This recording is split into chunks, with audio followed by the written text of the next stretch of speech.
Me whakatū kōti mō ngā tāngata nā te kiriwara Waipiro me te kiriwara whakapōauau I takahi ture ai rātou.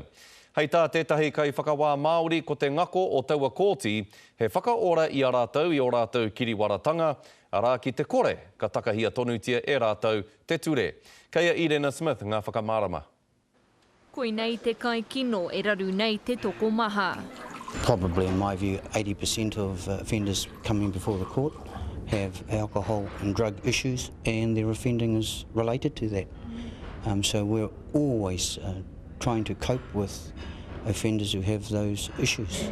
And if we don't deal with them, they're just going to keep coming back.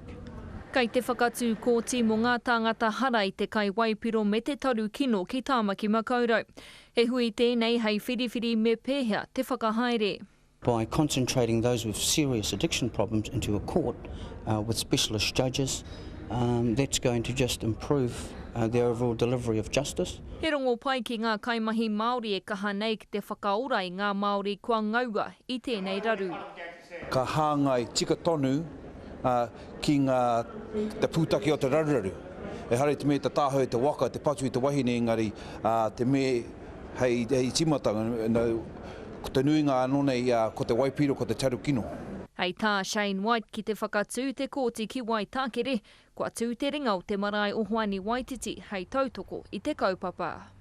He koha anō tā te marae, hei hono te tangata ki ngā mahi Māori, ki ngā uara Māori, me ki anō, ki hoki anō ki ira āhuatanga o te whānau hapu iwi.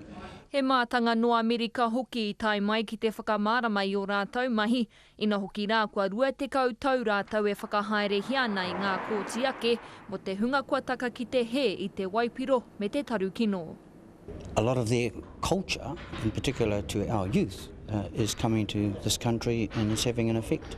And so we need to understand what's happening over there, what they're doing for their youth, so that we can keep up with the play effectively. E matapai hi ana ka tū te kōti I mua I te mutunga o tēnei tau. Irena Smith, Te Karere.